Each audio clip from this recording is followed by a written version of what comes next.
Welcome to Sanford on Security, where each episode, American Security Council Foundation Senior Analyst Laurence Sanford brings you the latest in national security news and events. Mr. Sanford served as a communications officer aboard a destroyer in the U.S. Pacific Fleet, followed by 4 years as an officer in the clandestine services of the CIA. If you would like to support the American Security Council Foundation, please visit www.ascf.us. Thanks so much and have a great day. Good day. I'm Laurence Sanford. I'm Senior Analyst with the American Security Council Foundation. Our mission is to educate and engage Americans on issues of national security, economic security, and moral leadership. Our motto is peace through strength. And today we're going to talk about security matters. And with us is a retired FBI agent of 25 years, Mike Popolano. And Mike is going to talk to us on his experience and discuss active shooter. So, Mike, glad you're here. Nice. Thank you. Glad to be here. And what I like to do is start off in 3 segments. First, your biographic, brief bio, your experiences with the FBI, and how it leads on to our subject for today, which is active security or active shooter within a security environment. Okay. Well, thank you for having me here. I appreciate your organization inviting me. I'm obviously from Brooklyn, New York. I went to Brooklyn College. My background is in diplomatic history. I have a law degree from Brooklyn Law School, and worked for a while in law school for the Kings County District Attorney's Office in Brooklyn. In 1979, I joined the FBI. I worked criminal cases for about a year or so, and then most of my career was spent in national security and counterintelligence.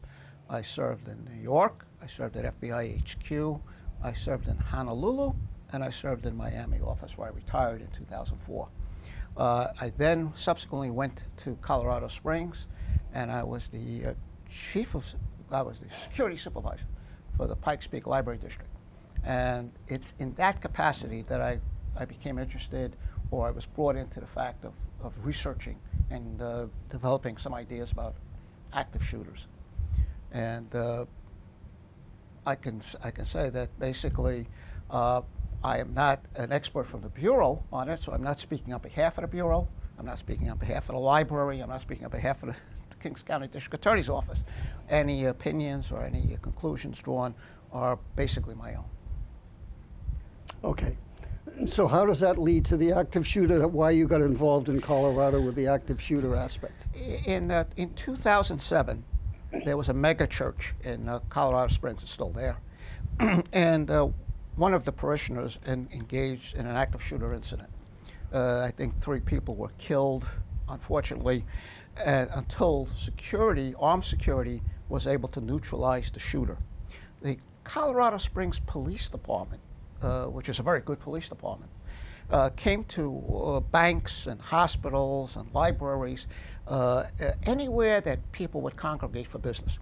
And they came to us in the library and they said, would you be willing to conduct or train your staff in active shooter awareness? The library at the time, we estimated, had on a daily basis 1% to 2% of the population of Colorado Springs coming through our doors. And we went to the management. The management said they were in agreement. And so basically what I did was I researched it. The information, a lot of the information is from the FBI, my old organization, the data, and also the NYPD. Being in New York, I'm always very proud of the NYPD, and they have an intelligence division. And their intelligence division basically produced a lot of data, historical data, on active shooters. So collecting this data, I was able to put together scenarios, at which we then basically put on in the library. We used staff members as volunteers, and with the cooperation of the CSPD. And we were told at the time that we were the first public library to have an active shooter awareness program. And hopefully it's never used in any library. Unfortunately, those kind of programs would be valuable to citizens around the country right now. So, how would they be applicable to schools, for example? I mean, is there some simple way, in a short paragraph type summary, what is the program that you instituted at the library? Well, libraries are different than schools. Schools, you can shut down a school. Schools are designed to shut down. They can't because they have rooms where children are. And so basically, they put locks on, they put security, police officers. There's a couple of things you can do to try to harden that target. Unfortunately, we've seen people can circumvent that hardening. Libraries are different. They're open spaces. They're totally different. Yeah. It's very hard. So it's more of an evacuation issue. How do I get people out as fast as possible and hope, that the cavalry, the police department could get there in time to try to neutralize the person in there. And I could explain that in my further discussion with you on that topic. So did the library have an armed security? No, the library, we were unarmed security. Our biggest defense, or our biggest weapon, so to speak, was we were on the low scale of escalation. We would use a verbal compliance, and be surprised. You can get it. One of the things I used to do all the time was I would try to approach a person who was given a problem to librarians and ask them, excuse me, just something simple. Could you please step this way so we could talk about this? And if the guy complied, you knew he was compliant. If he wasn't compliant, now you knew this was going to be a problem. But we did not have any weaponry. We were not trained for that. It was basically purely verbal compliance. The profile of the active shooters that we've encountered in American history, would you care to go through the profiles? Yeah, I think your audience would be well served by some of the history. After World War II, there was the start of the modern active shooter incidents. A fellow in Chester, Pennsylvania, as a matter of fact, it was 1948. He had his name was Collins. He had a dispute with somebody over a gambling debt, and basically told the fellow, "Stay here for a minute." It was on the street. He said, "Stay here. I'll be right back." So he went up to his apartment above the stores, pulled the rifle out, and shot the guy. He then shot 12 people in the city of Chester. One of the first black police detectives ever hired by Chester Police responded. He was killed. The police department had never seen anything like this. They put together a squad of guys. They charged up the stairs to get to Collins, and as soon as they got to the top floor, there was another gunshot, and Collins had killed himself. So the police department saw this carnage, and they didn't realize they were on the cusp of a new phenomenon in America. So now we go to 1949, to Camden, New Jersey, and there's a fellow by the name of Howard Unruh, military, he served fought in the Battle of the Bulge. Unruh has got a lot of resentments, and basically he's got a lot of resentments because he believes people are talking about him, and they were. Unruh was what we would call today a closet gay. Somebody had observed him kissing another man at a movie house. He got into the community. So Unruh was building up these resentments. And finally, on September 6, 1949, he starts what they call the 15-minute walk of death. He goes down the block and he shoots about 13 people, kills everybody that he believes is talking to him. Even some poor guy just bumped into him on the street. He shot him, shot a 6-year-old boy, getting his hair cut. He sees a shadow in the window and he fires in it, kills a little 2-year-old. And he goes into this drugstore, and the Cohens were in this drugstore. And he hated the Cohens. They were right up there. The drugstore was right below his apartment. He hated them. So he kills Mr. Cohen, he kills Mrs. Cohen, and he kills the mother-in-law. A young fellow, 12-year-old boy named Cohen, the young son, is hiding in a closet. Interestingly enough, years later, there's a little bit more to that story about the little boy. Well, Unruh goes back to his apartment. The police, there's no SWAT teams in 1949. They weren't created until the 1960s. So they don't know what to do with this guy. So they finally use tear gas, and they get him out of his apartment. They bring him to court. Courts don't know what to do. They've never, they haven't got enough experience with this. So they put him in a mental institution. Now, getting back to that little 12-year-old boy, Cohen. Cohen lives 60 more years. He's a 72-year-old man, and he's waiting. He wants to see Unruh die. He's waiting for that was his goal. Unfortunately, he dies, and he's buried on the exact same date that his family was massacred, September 6th. Interestingly enough, Unruh then dies a few weeks later. But Mr. Cohen has a granddaughter, and his granddaughter is in Parkland, and she's one of the survivors of the Parkland shooting. And how did she survive? She hid in a closet. So the tie between Unruh, one of the first active shooters, to one of the more recent active shooters. So we come to a conclusion. We try to figure out now, how do we find these guys? And the old standard used to be a white male, 18 to 26. And that still fits.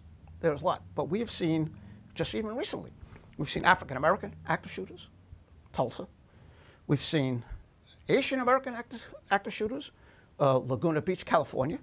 We've seen Hispanic active shooters, the Uvalde tragedy.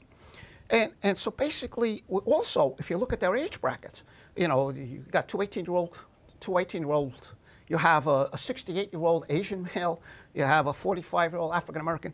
So we've even seen women active shooters. So it's breaking down one standard profile based on ethnicity or race or even age. We've seen in Arkansas many years ago, they had 12 and 13-year-olds active shooters. We've even seen a 93-year-old active shooter. Luckily, in that case, he didn't kill anybody. But so age is even becoming a problem with determining this. So now we go to motive, and you look at motive. And motive is not really predictive, because the motive that Collins had is not the same motive of Unruh. If you look at the fellows that we have today, you know, the motive of the active shooter in Buffalo is not the same as the active shooter in Laguna. He wanted to shoot people because he was pro-Chinese. The shooter in Uvalde, the incident there, we don't know because he's deceased, but it could be because he claimed to be bullied. And the shooter in Tulsa was because of back pain. So motive is not really predictive of what's going on. So where do these guys come from? The best we could say is they come from a condition called disgruntledness. They're basically people with grievances. And if you look at them, they could be grievance against a business. They could be a disgruntled worker. Postal. They could be postal is a perfect example. They could be a disgruntled patron or patient in a hospital, like the fellow with the back pain. They could be a domestic situation. A lot of your church shootings are a very small percentage of shootings, but a lot of church shootings are domestics. Why? The victim is in church. The person who wants to kill her or kill him knows they're in church, and they come there, and then there's some kind of scuffle or whatever, and other people are collateral damage. So you've got that. So there's always some knowledge about these people. And the final one I call serendipity, for lack of a better term. And what I mean by that is, you look at the Buffalo tragedy. This fellow lives in Binghamton. He's known in Binghamton as a problem. People have to know he's a problem. But he takes his problem 200 miles away to attack people who have no clue who he is. The same thing in Texas about a year ago. A fellow shot up Walmart. He's another guy. He's driving about 90 miles. He's known as a problem in the town he grew up in, but he takes his problem someplace else and inflicts it on victims that have no clue. They've never seen this guy. They don't know anything about him. So that's what I call, for lack of a better term, serendipity. But basically, you got to look at the people who are disgruntled. If they're suicidal and they're looking to do harm to others, you pretty much got a good clue that this guy is a time bomb. Mike, almost everybody I know is disgruntled about something or other. Correct. And not everybody is going to be an active shooter. I mean, think about this. There's 340 million Americans, 400 million guns. Not everybody does it. But there's something inside of them that triggers it. And we've got red flag laws now. We've got all these things. It's basically, I think, mental health problem. We collect the data on these people, but because of privacy issues, what is done with the information? Parkland is a perfect example. And I know that case is still going on, but think about it. There were 20 police intercessions with the Portland. My organization had some data on this person, and somehow it didn't get transmitted to the proper people. So even when you collect the data on them, on the disgruntled individual, what do you do with it? I think that's where the focus should be. What is going on? But there's so many lawyers out there willing to sue at the drop of a hat for privacy invasion. You got the government organizations, you have the nonprofit organizations. That's correct. So in a way, our own laws which protect privacy also enable people who wish to do harm. And the problem is, when they say that these guys come out of nowhere, you know, you'll always hear that, oh, they come out of nowhere. No, I had a law professor once said, nothing comes out of nowhere. It comes out of somewhere. The problem is to figure out where that somewhere is. Yes. And the problem we're having in our country today is we kind of idea where the somewhere is, but what do we do with that somewhere? Yeah, and the guns are an issue too. But of all these killings, the rifle, whatever they call it, assault rifle versus a pistol, most of the killings are pistols, or are they got rifles? Most of the killings in America, and there's killings every day. As a matter of fact, if I remember correctly, I think there's about 35 to 40 million gun deaths a year in the United States. 35,000. 50-something% of those are suicides. So the rest are homicides. And America used to average, in the 1990s, they were up to 20,000 homicides a year. Then through search and seizure, stop and frisk laws, or whatever, they were able to reduce that because they got guns off the street. If a person thinks he's going to be stopped, he's not going to carry a gun. The problem is that they have now put restrictions on stop and frisk. So basically now guns are more prevalent. The handgun is usually the weapon most people have, and it's usually the weapon of choice. The automatic weapons, I think the amount that are used are very small when you get to active shooters. The problem is the horrificness. You know, you got one guy with a gun. I mean, look at Uvalde. You know, he had automatic weapons, pistols. The killings in schools are the things that hit emotions the most, and that's where it creates the emotional drive to stop this.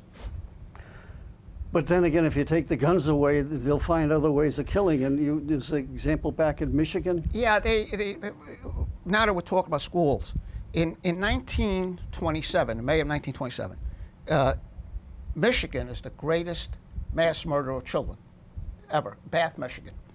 And it was done with one shot. And you say, well, how do they do it? Well, here's the story. A fellow by the name of, they decided to build a school, a consolidated school. And of course, when you build a school, you have to charge taxes. Andy Kao was a farmer, on the surface, very successful guy. Married to a younger woman, didn't have any children, but he has a resentment. He doesn't want to be paying these taxes for the school. So he gets a job as a custodian in the school. And what he does is he packs, they believe, 900 pounds of dynamite in the joists of the school while he's working there. So in early May of 1927, Kao's farm catches fire. And the fire department goes out. As they're driving out there, they see Kao in his truck driving into town. They go, wait a minute, there's Andy. They say, Kao, how come, where's he going? His fire is at his farm. So they go out to his farm. When they get to the farm, they find out they can't find his wife, but they find his farmhouse and his barn and all his buildings. They're wired for demolition. He's got dynamite everywhere. So now the fire department has to withdraw. The buildings start exploding. Kao gets to the school, and he goes downstairs. And when he gets to the school, he basically lights 2 fuses. The school's in 2 wings. One of the wings explodes, and it kills 38 children and 10 adults. There's about 48 people killed in that. The other wing, thank God, the fuse burnt out. Otherwise, he would have blown up the second wing. People are running from all over town to get to the place to start trying to get their children out, whatever. Yeah. The police department's there. They got fire and bombings in Kao's farm. They got the destruction of the school, total chaos. and all of a sudden Keogh drives up with his truck, and he singles over to some of the school administrators. And they look at him and go, hey, it's Keogh. Maybe he has an idea what's going on. And as they walk over to his truck, here's where they fired a one round, either a pistol or a rifle shot into the dynamite. He detonates his truck and kills the people coming to his truck. Wow. So he's kind of a one-man terror wave. But he's also a prototype. Now, this was before World War II, but he's a prototype. A male, a person, disgruntled. He's unhappy with what's going on, and he's going to take care of it. And we've seen that. I know the gun control discussions, but we've seen in terrorism in France, where they're using trucks. The Waukesha killer used a SUV to kill people. So in China, they do not have access to weapons, but there have been people that have gone into schools with knives and stabbed children. So basically, it devolves around the intent of the person, and if he's that destructive, if he's that much bent on destruction, he'll figure out a way to cause his destruction. Plenty of people are saying we should just ban guns. If you were able to set up a policy for the government, what would that policy be? I like to leave that for the political types. Milton Friedman once said, the political types are the people who create the policies that cause the problems, and then they tell you that the only people out there that can solve the problem. So I've always followed that philosophy, and I leave that for them. They cause it, their policies cause it, they can figure out how to solve it. It's one of those things, sort of like a little education is dangerous. The more you know, the more you realize you don't know. That's right. And if we have just a minute, I would just like to advise about the police, how police responds to this. The Columbine, everybody remembers the tragedy of Columbine. And in that case, the shooters in Columbine were also planning to blow up the school. They brought propane tanks in. And fortunately, those propane tanks then exploded. Otherwise, they would have killed even a larger volume of people than they ended up doing with firearms. Well, Columbine was the old paradigm of law enforcement. You set up a perimeter, and you get the SWAT guys to come in. In Columbine, there were, I think, 2 different jurisdictions. The SWAT guys got there and everything, but now you got to go into a building that you may not know the interior, and so basically you have to clear it. The shooters in there committed suicide. They killed themselves after causing their damage. Police departments looked at this and they says, yep, the old paradigm may not work. So a lot of police departments went to what they called the wedge. And what it was basically the first 3 or 4 police officers get in there, they form like an arrow, and they just go in. Their job is to get in there and neutralize the threat, get them. And they've now even modified that to some police departments. Some police departments have modified that idea, and they go in. First responder goes in. And the theory is, if you go in and engage, it's going to take the shooter's mind off of what he wants to do, because now the major threat is the officer attacking him. What happened in Uvalde, I do not know. That's going to be under litigation. Parkland is the same problem. It's under litigation, so they'll probably resolve that in courts. But that's what the theory is. You see, if you're in New York or LA or Chicago, you have standing SWAT teams that can get there. That's all they do, SWAT. When you get to smaller places like Uvalde, it's a 40-man department. The 9-man SWAT team, those guys are working. They're either detectives or they're patrolmen. So now you got to call and say, fellas, could you get me? Those guys, they respond. I mean, they're great. They go in there, they get ready. But remember, that takes time. And some theories are that every 12 seconds lost is a fatality.